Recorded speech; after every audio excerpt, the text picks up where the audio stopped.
आदाब, नमस्कार। आप देख रहे हैं आईएनएन चैनल। मैं हूं शेख अहमद अली। आइए सबसे पहले नजर डालते हैं हेडलाइंस पर। जम्मू कश्मीर में हालात मामूल पर आने पर होंगी सारी पाबंदियां खत्म, मरकज का सुप्रीम कोर्ट को तयक्कुन। जम्मू कश्मीर की आवाम की आवाज सुनी जानी चाहिए, साबिक वजीर आजम मनमोहन सिंह का बयान। सिक्किम डेमोक्रेटिक फ्रंट के 10 एमएलए बीजेपी में शामिल, नॉर्थ ईस्ट में बीजेपी की पकड़ मजबूत। यौम आज़ादी की तरह 17 सितंबर को भी बीजेपी करेगी तिरंगे की परचम कुशाई, बंडारू दत्तात्रेय का ऐलान। और हैदराबाद की खदावर शख्सियत और retired IAS officer Hasanuddin Ahmed का इंतकाल। अब खबरें तफसील से।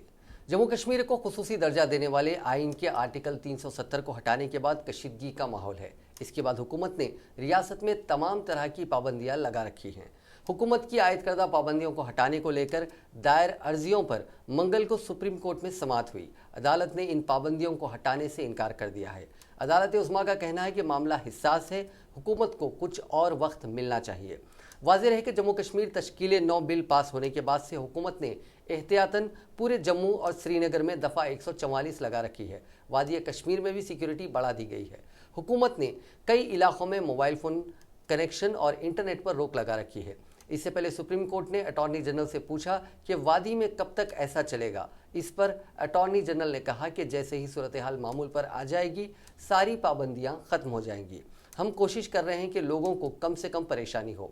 1999 से तशद्दुद की वजह से अब तक वादी में 44,000 लोग मारे गए हैं। जम्मू कश्मीर से आर्टिकल 370 की मनसूखी के बाद पहली बार साबिक वज़ीर आज़म मनमोहन सिंह ने अपने रद्द-ए-अमल का इजहार किया है। उन्होंने कहा कि मुल्क में बहुत से लोग मोदी हुकूमत के फैसले को पसंद नहीं कर रहे हैं। मनमोहन सिंह ने कहा कि अगर हिंदुस्तान के ख्याल को जिंदा रखना है तो जम्मू कश्मीर के शहरियों की आवाज़ सुनी जानी चाहिए। मनमोहन सिंह ने ये बातें मरकजी वजीर एस जयपाल रेड्डी की ताज़ियती जलसे में कही, जिसमें कांग्रेस के अहम लीडर्स ने शिरकत की। उन्होंने ये भी कहा कि मुल्क इन दिनों एक संगीन बहरान से दो चार है। हम बता दें कि आर्टिकल 370 के खात्मे के बाद से कांग्रेस की जानिब से मुख्तलिफ रद्द-ए-अमल सामने आ रहे हैं। पार्टी के बहुत से रहनुमाओं ने हुकूमत के इस फैसले की हिमायत की है, जबकि इनके कुछ रहनुमा भी इस फैसले की मुखालिफत कर रहे हैं। वहीं जम्मू कश्मीर के असली ज़मीनी हालात देखने का गवर्नर सत्यपाल मलिक का इन्विटेशन कबूल करते हुए कांग्रेस कायद राहुल गांधी ने कहा कि उन्हें स्पेशल एयरक्राफ्ट की ज़रूरत नहीं है, उन्हें सिर्फ जम्मू कश्मीर में आज़ादी से घूमने फिरने की इजाज़त चाहिए। राहुल ने आज ट्वीट कर गवर्नर के इन्विटेशन का जवाब दिया। ट्विटर पर उन्होंने लिखा कि वो अपोजिशन के एक डेलीगेशन के साथ जम्मू कश्मीर और लद्दाख आने की इजाज़त चाहते हैं। दरअसल गवर्नर सत्यपाल मलिक ने आर्टिकल 370 हटाए जाने के बाद जम्मू कश्मीर के हालात पर राहुल गांधी के बयानों पर एतराज़ जताया था। उन्होंने राहुल को सोच समझकर बयान देने की सलाह दी ताकि इस बेहद हिस्सास मुद्दे पर कोई क्राइसिस खड़ा ना हो जाए। गवर्नर ने कहा था कि उन्होंने राहुल गांधी को जम्मू कश्मीर आने के लिए इन्विटेशन दिया है, वो उनके लिए स्पेशल फ्लाइट भेजेंगे ताकि वो खुद हालात का जायज़ा लें और तब बोलें। इसी बीच जम्मू कश्मीर में जश्न यौम आज़ादी की तैयारियां जोरों पर हैं। इस सिलसिले में श्रीनगर के शेर कश्मीर स्टेडियम में ड्रेस रिहर्सल की गई। इसके अलावा कश्मीर के कल्चरल डांस का भी रिहर्सल किया गया। आर्टिकल 370 हटने के बाद कश्मीर में ये पहला यौम आज़ादी होगा। साबिक वज़ीर आज़म डॉक्टर मनमोहन सिंह ने मंगल के रोज़ राज्यसभा इलेक्शंस के लिए राजस्थान से अपना नॉमिनेशन दाखिल किया। नॉमिनेशन के वक्त वज़ीर दाखिला अशोक गहलोत, डिप्टी सीएम सचिन पायलट और अविनाश पांडे उनके साथ मौजूद रहे। इससे पहले जब मनमोहन सिंह जयपुर पहुंचे तब वज़ीर आला अशोक गहलोत ने खुद उनका इस्तकबाल किया। मनमोहन सिंह का राज्यसभा का टर्म पूरा हो चुका है। राजस्थान में मदन लाल सैनी के इंतकाल के बाद खाली हुई सीट से कांग्रेस ने मनमोहन सिंह को राज्यसभा भेजने का फैसला किया है। राजस्थान असेंबली में एमएलएस की तादाद के लिहाज से बीजेपी पर कांग्रेस भारी है और मनमोहन सिंह का मुंतखब होना यकीनी है। I am very grateful to the Congress party in Rajasthan, Chief Minister Shri Ashok Gehlot, Shri Sachin Pilot, Deputy Chief Minister and all members of the Congress Parliamentary Party for nominating me to this vacant seat in the Council of States. At the same time, I recognize that there are sad circumstances in which the vacancy has arisen, and I convey my heartfelt condolences to the members of the Saini family with these words, I once again express my gratefulness to the people of Rajasthan and the Congress Party for giving me this unique privilege of serving the people of Rajasthan in the Council of States. Sir, it is the first time when an ex-Prime Minister is going to be the member of Rajya Sabha from Rajasthan, and there from since last long time Rajasthan is demanding for special status. Well, I will do my very best to stay dear to the interests of the people of Rajasthan, to do whatever is possible, humanly possible, to promote the cause of the people of Rajasthan. Supreme court ने NRC के अमल को दोबारा शुरू करने की दरखास्त को मुस्तरद कर दिया है। इस सिलसिले में सुप्रीम कोर्ट में मरकज और आसाम हुकूमत ने अपील दायर की थी। हुकूमत का कहना था कि नई फहरिस्त जामे और दुरुस्त होनी चाहिए। इसके लिए ज़रूरी है कि तमाम जायज़ अफराद के नाम शामिल किए जाएं और गैर कानूनी तौर पर मुकीम शहरियों की निशानदेही करके इनके नामों को खारिज किया जाए। हुकूमत ने इसके लिए मजीद वक्त भी मांगा था। सुप्रीम कोर्ट ने आज हुक्म दिया है कि एनआरसी की खतई फहरिस्त में शामिल नामों को 31 अगस्त को ही ऑनलाइन जारी कर दें। चीफ जस्टिस रंजन गोगोई और जस्टिस आरिफ नरीमन के बेंच ने कहा कि आसाम एनआरसी की आदाद व शुमार की हिफाजत के लिए आधार जैसे मुनासिब निज़ाम का होना ज़रूरी है। सुप्रीम कोर्ट ने यह भी कहा कि एनआरसी के अमल को कानूनी चैलेंजों की बुनियाद पर दोबारा शुरू करने का हुक्म नहीं दिया जा सकता। वाज़ेह है कि एनआरसी का ख़तई मुसवदा 30 जुलाई 2018 को आसाम में जारी किया गया था, जिसमें करीब 40 लाख अफराद रह गए थे। वाज़ेह है कि गैर कानूनी शहरियों की शिनाख्त के लिए रियासत में 1985 से नाफिज आसाम समझौता के मुताबिक 24 मार्च 1971 की निस्फ शब तक आसाम में दाखिल होने वाले लोग और उनकी अगली नस्लों को हिंदुस्तानी शहरी तस्लीम किया जाएगा। 31 दिसंबर 2017 की निस्फ शब को एनआरसी का पहला जुज़वी मुसवदा 1 करोड़ 90 लाख नामों के साथ शाये हुआ था। सिक्किम की एक अहम पार्टी सिक्किम डेमोक्रेटिक फ्रंट के 10 एमएलएज आज नई दिल्ली में भारतीय जनता पार्टी में शामिल हो गए। साबिक वज़ीर आला पवन कुमार चामलिंग समेत 5 एमएलएज को छोड़कर बाकी सभी एमएलएज बीजेपी में शामिल हो गए। इसके साथ सिक्किम में अभी तक खाता नहीं खोल सकी बीजेपी के पास अब 10 एमएलएज आ गए हैं। सिक्किम डेमोक्रेटिक फ्रंट ने सिक्किम पर 25 सालों तक राज किया है। एसडीएफ के 15 में से 10 एमएलएज ने आज बीजेपी के वर्किंग प्रेसिडेंट जेपी नड्डा और जनरल सेक्रेटरी राम माधव की मौजूदगी में बीजेपी में शामिल होने का ऐलान कर दिया है। का जो लेजिस्लेचर पार्टी है वो भारतीय जनता पार्टी में शामिल होना है। इस विषय पर बीजेपी में विचार परामर्श करने के बाद माननीय अमित शाह जी के मार्गदर्शन पर आज कार्यकारी अध्यक्ष श्री जेपी नड्डा जी इन 10 विधायकों का जो एसडीएफ का विधायक दल है, जो 2/3 से ज्यादा संख्या में साथ आया है, उनको भारतीय जनता पार्टी में। वजीर तालीम जगदीश्वर रेड्डी ने सूर्यापेट असेंबली के 103 गांवों में 5.5 लाख पौधे लगाने के प्रोग्राम का इफ्तिताह किया। इसी प्रोग्राम का इफ्तिताह इमामपेट गांव में 4000 स्कूली बच्चों के साथ एक दिन में 1 लाख पौधे लगाते हुए अंजाम दिया गया।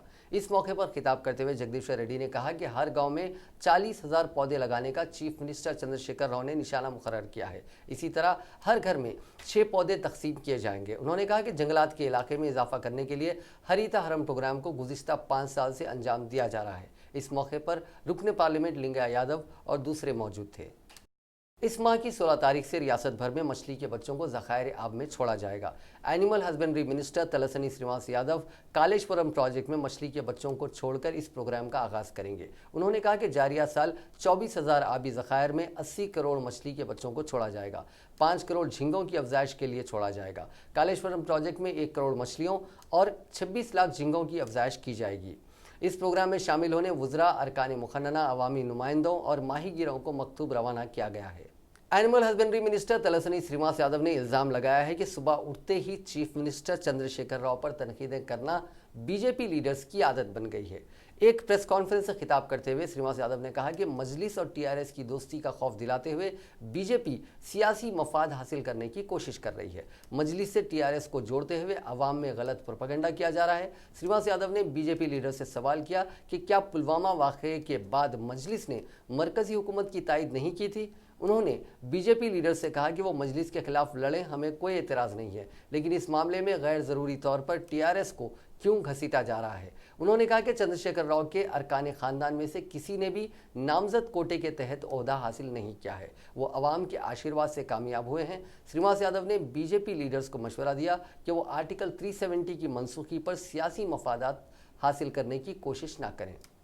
अरे हमारा फाइट हमारे से हम है ना, हमारे हुकूमत है, जो हुकूमत क्या क्या काम करे वही आवाम के सामने लेके जाएंगे। अभी इससे फाइट है उससे फाइट है वो लोग देख लें तो हमारे से किससे भी फाइट नहीं है। हमारी गवर्नमेंट हम क्या कर सकते 6 साल में क्या करे वो आवाम को बता के वोट लेंगे। कर्नाटका और महाराष्ट्र में हुई शदीद बारिश की वजह से तेलंगाना और आंध्रा के अहम ज़खायर आब मुकम्मल सैराब हो चुके हैं। 13 अगस्त की रिपोर्ट के मुताबिक तुंगाभद्रा की मुकम्मल सतह 1633 फीट है, इसमें अब 1631 फीट पानी जमा हो गया है। 2009 में इसी तरह सैलाब का पानी जमा होने से कर्नूल पूरा ज़ेर-ए-आब हो चुका था। ऐसे ही श्रीशैलम डैम की सतह अब 885 फीट है, तो इसमें 889 फीट पानी जमा हो चुका है, जिसकी वजह से डैम के सभी गेट खोल दिए गए हैं, जिससे नागार्जुन सागर में पानी जमा हो रहा है। इसकी सतह 590 फीट है, तो इसमें 572 फीट पानी जमा हो चुका है, जिसकी वजह से नागार्जुन सागर की 26 गेट खोल दिए गए हैं। श्रीराम सागर प्रोजेक्ट का भी यही हाल है। 1522 मुकम्मल सतह उसकी है, तो इसमें 1520 फीट पानी जमा हो गया है। श्रीशैलम डैम में 10,29,000 क्यूसिक पानी जमा हो रहा है, जिसकी वजह से नागार्जुन सागर को यौमिया 70 टीएमसी पानी छोड़ा जा रहा है। सागर से यौमिया 22 टीएमसी पानी दीगर प्रोजेक्ट्स को छोड़ा जा रहा है। 10 साल के अरसे में दोनों रियासतों के अहम ज़खायर आब लबालब हो चुके हैं। अगर इसी तरह मजीद सैलाब का पानी जमा होगा तो गोदावरी और कृष्णा के इलाकों में ख़तरा बढ़ जाएगा। इन इलाकों में अभी से आवाम को आगाह किया जा रहा है। तेलंगाना सेक्रेटेरिएट का बीआर के भवन में अमलन आगाज तो हो चुका है, लेकिन कामकाज बिल्कुल ठप है। मंगल के दिन रियासती चीफ सेक्रेटरी एस.के. जोशी ने बीआर के भवन पहुंचकर अपने दफ्तर में थोड़ा सा वक्त गुजारा और वहां से चले गए। इसके अलावा आईटी के प्रिंसिपल सेक्रेटरी जयेश रंजन ने बीआर के भवन में अपने दफ्तर का इफ्तिताह किया और जापानी कंपनी के नुमाइंदों के साथ जायज़ा इजलास भी मुनक़िद किया।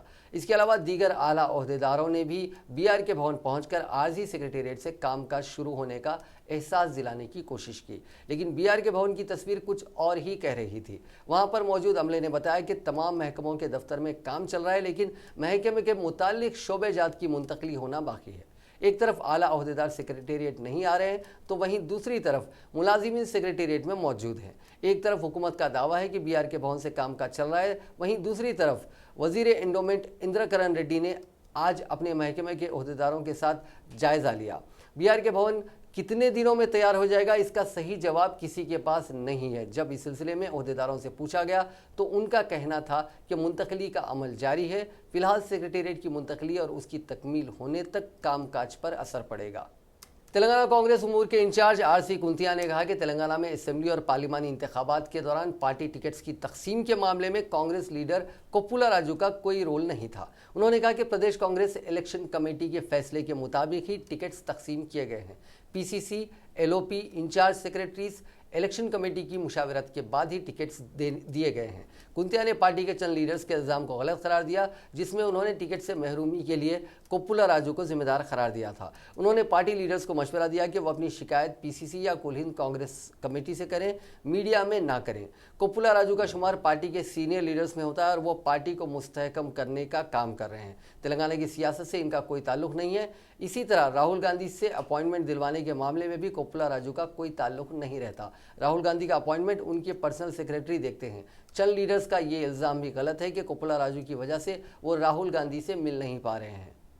पीसीसी के नायब सदर मल्लू रवि ने कहा कि तेलंगाना में अपनी सियासी बखा के लिए बीजेपी के लीडर्स कांग्रेस पर तनकीदें कर रहे हैं। नरेंद्र मोदी और चंद्रशेखर राव के दरमियान खुफिया मुफाहमत हो गई है, इसलिए ये दोनों जमातें एक दूसरे की तायद और तारीफ करते रहते हैं।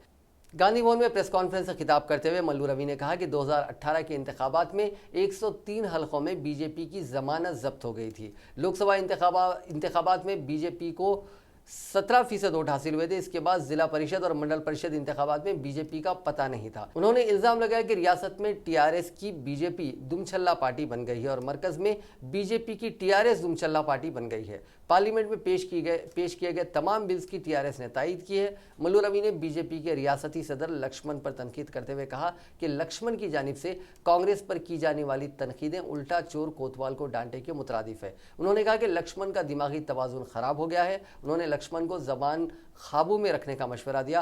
कांग्रेस कायद ने कहा कि बीजेपी में क़यादत का फुकदान है, इसलिए अवाम बीजेपी लीडर्स की बातों पर भरोसा नहीं कर रहे हैं। उन्होंने कहा कि पार्टी में शामिल करने के लिए बीजेपी लीडर्स दीगर जमातों के कायदीन के घरों के पीछे घूम रहे हैं। बीजेपी में जो भी लीडर शामिल हो रहे हैं उनकी शमूलियत आर्जी है।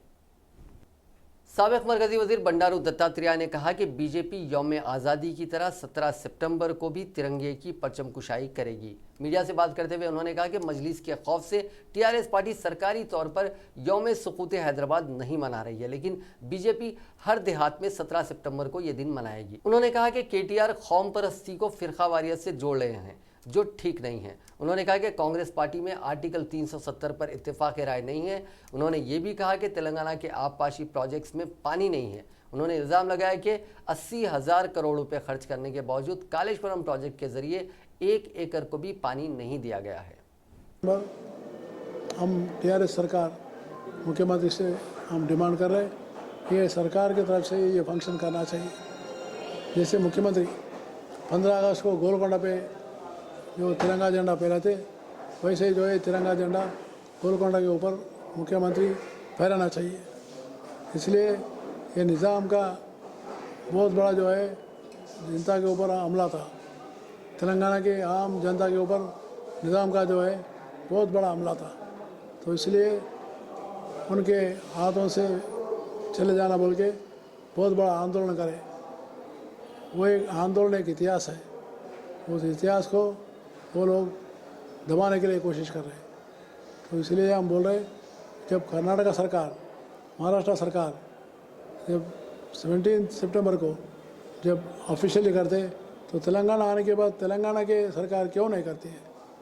ये मजलिस के दबाव में आके केवल वोट बैंक राजनीति के लिए टीआरएस कर रही है। हम इसको आगे बराबर तो ये करेंगे। और एक मैं डिमांड कर रहा हूँ सीएम से कि अभी जो इतिहास है, जो हिस्ट्री है, ये अभी नई पीढ़ी को मालूम नहीं है। ये नई पीढ़ी के लिए जितने भी जो है अपने बच्चे को किताबें पढ़ने, किताब में ये जो है उनका तेलंगाना किताबों में एक लेसन होना चाहिए, ताकि ये यहाँ के पीढ़ी को भी, नए पीढ़ी को भी ये तेलंगाना का विमोचन कैसा हुआ, क्या हुआ, कौन कौन इसमें देश के लिए, तेलंगाना के लिए कुर्बानी किए, ये सब विषय उनको मालूम होता। वो उसको तेलंगाना किताबों में एक लेसन के नाते से उसको लगाना चाहिए। ये हमारा डिमांड है। आंध्र प्रदेश में वाईएसआर कांग्रेस पार्टी ने रिटायर्ड आईपीएस ओहदेदार शेख मोहम्मद इकबाल को काउंसिल का उम्मीदवार बनाया है। 26 अगस्त को रियासत में कानून साज काउंसिल के खाली होने वाली 3 निश्चितों पर इंतखाबात होने वाले हैं। पार्टी सदर व चीफ मिनिस्टर जगन मोहन रेड्डी ने पार्टी के अक़लियती लीडर मोहम्मद इकबाल को उम्मीदवार बनाया है। बाकी 2 उम्मीदवारों में एम वेंकटरमना और सी रामकृष्णा रेड्डी शामिल हैं। शेख मोहम्मद इकबाल रायलसीमा के इंस्पेक्टर जनरल पुलिस की हैसियत से खिदमत अंजाम दे चुके हैं। रिटायरमेंट के बाद वो वाईएसआर कांग्रेस में शामिल हुए थे और इंतखाबात में हिंदूपुर असेंबली से मुकाबला करते हुए हार गए थे, लेकिन जगन मोहन रेड्डी ने रियासत में पार्टी के इख्तिदार में आने और वो चीफ मिनिस्टर बनने के बाद शेख मोहम्मद इकबाल को कानून साज काउंसिल का उम्मीदवार बनाने का वादा किया था। अपने इस वादे के तहत जगन मोहन रेड्डी ने उन्हें पार्टी उम्मीदवार बनाया है। शेख मोहम्मद इकबाल 14 अगस्त को अपना पर्चा नामजदगी दाखिल करेंगे। हैदराबाद की कदावर शख्सियत और रिटायर्ड आईएएस ओहदेदार डॉक्टर हसनुद्दीन अहमद का इंतकाल हो गया। उनकी उम्र 97 साल थी। वो कई किताबों के मुसन्निफ भी थे। डॉक्टर हसनुद्दीन अहमद को बादीदा नम कब्रस्तान मुतसिल मस्जिद अलमास चादर घाट में सुपुर्द खाक किया गया। मस्जिद अजीज जंग में नमाज जनाजा बाद नमाज ज़ोहर अदा की गई, जिसमें वज़ीर दाखिला महमूद अली, मौलाना कबूल पाशा कादरी, AK खान, डॉक्टर अहमद कमाल, ज़ियाउद्दीन नैयर, मौलाना नसीरुद्दीन, फाजिल हुसैन परवेज़, मौलाना सैयद शाह मजहर हुसैनी, आसिफ पाशा, KM आरिफुद्दीन शरीक थे। जनाब हसनुद्दीन अहमद ने जामे उस्मानिया से MA इकनॉमिक्स, जामे मिलिया इस्लामिया दिल्ली से PhD किया। वो इंडियन एडमिनिस्ट्रेटिव सर्विसेज से वाबस्ता हुए। मरकजी वक्फ काउंसिल के रुकन की हैसियत से वक्फ असलाहत के लिए अहम रोल अदा किया। उन्होंने निज़ाम हैदराबाद की इमा पर गीता का उर्दू में तर्जुमा किया। कुरान फहमी पर अंग्रेज़ी में 4 किताबें लिखीं। विला एकेडमी के ज़ेर एहतमाम 25 किताबें मुरतब करके शाये की। मरहूम अजीज़ जंग विला के पोतरे और पुलिस एक्शन के बाद हैदराबाद के पहले कोतवाल पुलिस दीन यार जंग के बेटे थे। वो आंध्र प्रदेश माइनॉरिटीज़ कमीशन के चेयरमैन भी रह चुके हैं। उन्होंने महबूब नगर में गालिब हॉल और नूरखां बाजार में वक्फ कॉम्प्लेक्स तामीर करवाया। उन्होंने उज्जैन के आचार्य किताब, जिसमें कुरानी आयात से मुतालिक गैर मुस्लिम बरादरान वतन की गलत फहमियों को दूर किया गया है, मुख्तलिफ ज़बानों में शाये करवाया। डॉक्टर हसनुद्दीन अहमद साहब IAS ऑफिसर की अभी उनकी मरने की इत्तला मिलने के बाद मुझे बहुत ही अफसोस और सदमा हुआ। अल्लाह ताला उन्हें अपने रहमत में जगह दे और उन्हें जन्नतुल फिरदौस में जगह दे। मरहूम के बारे में बताते चलूँ कि वो हिंदुस्तान के अंदर श्रीमती इंदिरा गांधी जी के दौर में वो प्राइम मिनिस्टर ऑफिस में भी काम करे, गवर्नमेंट ऑफ इंडिया में भी करे। उसके बाद जब हमारी सरकार डॉक्टर मर्री चन्ना रेड्डी साहब के दौर में मैं मिनिस्टर था 89-90 में, उनको हमने 1990 में माइनॉरिटी कमीशन का चेयरमैन बनाए, ताकि माइनॉरिटी कमीशन के बारे में लोगों को बहुत तवक्का थे कि मुसलमानों को उनकी माली हालत अच्छी बनाने के लिए क्या सजेशन दे सकते हैं। तो इत्तेफाक है कि डॉक्टर चन्ना रेड्डी साहब चीफ मिनिस्टर, मैं वज़ीर औक़ाफ़ और वज़ीर हज था, तो मेरे ही दौर में और मेरे ही हाथों से उनका अपॉइंटमेंट हुआ था 3 साल के लिए। तो उसके बाद भी उन्होंने कई अहम ओहदों पर रहे, सेंट्रल वक्फ बोर्ड में और स्टेट वक्फ बोर्ड में, लेकिन हमेशा बहुत नीट एंड क्लीन और एक मुसलमानों को इमेज दिए कि एक मुस्लिम IAS ऑफिसर, पढ़े लिखे लोग कैसे साफ़ सुथरे और बग़ैर कोई उनके ऊपर धब्बा या करप्शन, और साथ में वो पहले से भी अच्छे से आला ख़ानदान से आ रहे हैं और उनके कैरेक्टर वाकई लोगों के लिए एक मिसाल थी। ऐसे इंसान का गुजर जाना वाकई मेरे लिए, मेरे कौम के लिए भी है और मेरे लिए सदमा है कि मैंने उनको माइनॉरिटी कमीशन चेयरमैन नामज़द किया था। हैदराबाद तहसीब के ये एक बेमिसाल शख्सियत थे हम सब के लिए और सारे हैदराबाद के लिए बहुत ही अजीम थे, और उनके जो इंतकाल हुआ है इससे हैदराबाद में एक दौर का ख़ात्मा हुआ है। वो उनके साथी एक के बाद एक हाल ही में जो गुज़रे हैं, ये सब हैदराबाद की तहज़ीब के और हैदराबाद की एक ख़ासियत थी, उसके एक मिसाल थे, हम सब के लिए एक आइडियल थे, रहे हैं हमेशा। अल्लाह ताला उनको मग़फ़िरत फरमाए और उनके ख़ानदान में हर एक शख्स को सब्र जमील अता फरमाए। हसनुद्दीन अहमद साहब बाकी हैदराबाद की तारीख़ का बहुत बड़ा हिस्सा है, मगर ये हमारी नाक़दर शनासी है कि उनको जो मुक़ाम मिलना चाहिए था वो मुक़ाम उन्हें नहीं मिला, मगर वो अपनी खिदमत की बदौलत, क्योंकि वक्फ बोर्ड के मेंबर की हैसियत से उन्होंने ऐसे ऐसे काम किए, वक्फ का क़ानून बनाने में उनका बहुत बड़ा रोल रहा और उन्होंने कई औक़ाफ़ी जायदादों को बचाया और इनडायरेक्टली उन्होंने लोगों को बचाने की तरकीब समझाई। तो हमेशा तारीख़ में उनका नाम दर्ज रहेगा और जो अहले ज़र्फ़ है हमेशा उन्हें याद रखेंगे। अल्लाह ताला उनकी मग़फ़िरत फरमाए। जहाँ भी तालीमी काम होते थे उसको इनकरेज करते थे, हौसला अफजाई करते थे, और एक इन्होंने ट्रस्ट भी क़ायम किया। बहुत सारे गरीब तलबा में जो है वो ट्रस्ट से स्कॉलरशिप भी तकसीम करते थे ताकि बच्चों को तरगीब हो अच्छा पढ़ने की। तो बहरहाल मौसूफ़ पर अच्छी खासी किताब लिखी जा सकती है। मैं समझता हूँ डॉक्टर